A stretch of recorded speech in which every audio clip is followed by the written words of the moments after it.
৬ বছরের সম্পর্কের আজ ইতি টানলাম। ২ পরিবারের সম্মতিতে আমাদের বিয়ে হয়েছিল।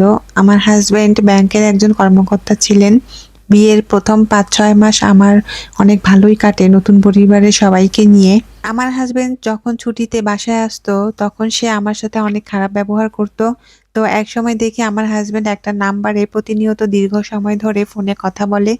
তাদের কল রেকর্ডিং গুলো অনেক বাজে ছিল। আমি যখন নাম্বারটা চেক দেই তখন দেখি উনি আমাদের পরিবারেরই একজন, আমার মামাতো ননদ। আমার ননদের স্বামী প্রবাসী। আমার মামাতো ননদের সাথে আমার হাজবেন্ডের বিয়ের আগে থেকেই সম্পর্ক। আমার হাজবেন্ড নাকি বিয়েটা ফ্যামিলির চাপে করেছে। সবটা আমি জানার পরে আমার শ্বশুর শাশুড়িকে জানালাম।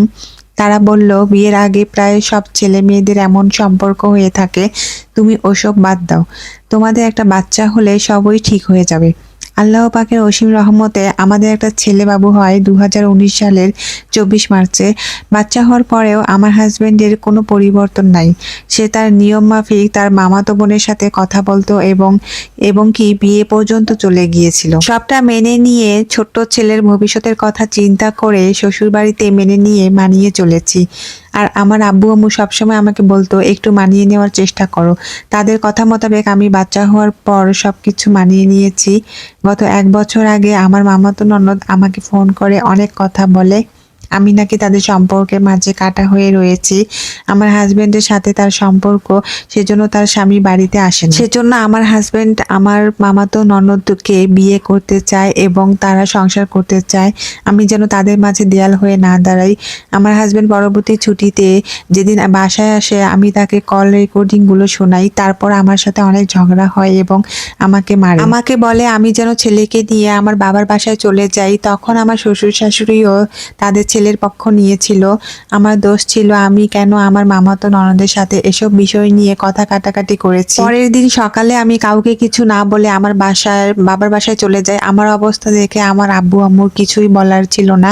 তারা বলেছিল, তুই কিছুদিন এখানে থাক, রাগ কমলে ঠিকই তোকে নিতে আসবে, তখন চলে যাবে। আজকে 1 বছর হতে চললো। আমার হাজবেন্ড আমার ছেলেটারও খবর নিতে আসেনি, এমনকি একটা ফোনও দেয়নি।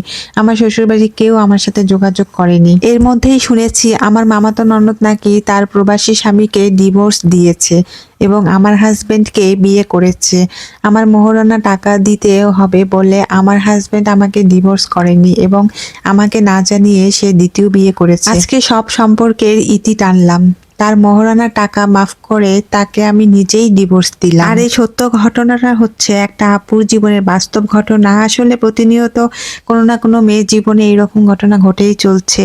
কেন যে হাজবেন্ডগুলো এরকম করে, আসলে তাদের একটা ভুল সিদ্ধান্তের জন্যই কিন্তু একটা মেয়ের জীবন নষ্ট হয়ে যায়, সাথে একটা বাচ্চারও জীবন নষ্ট হয়ে যায়। তো ভাইয়ারা প্লিজ এসব করবেন না মেয়েদের সাথে। বিবাহিত জীবনটা অনেক সুখের, যদি স্বামী স্ত্রী মিল মহব্বত থাকে তাহলে। তো আপনারা সবাই আপনাদের ভুল শুধরে নিয়ে ভালোভাবে সংসার করবেন এবং সুন্দর জীবন কাটাবেন। সবাই ভালো থাকবেন, সুস্থ থাকবেন। আল্লাহ হাফেজ।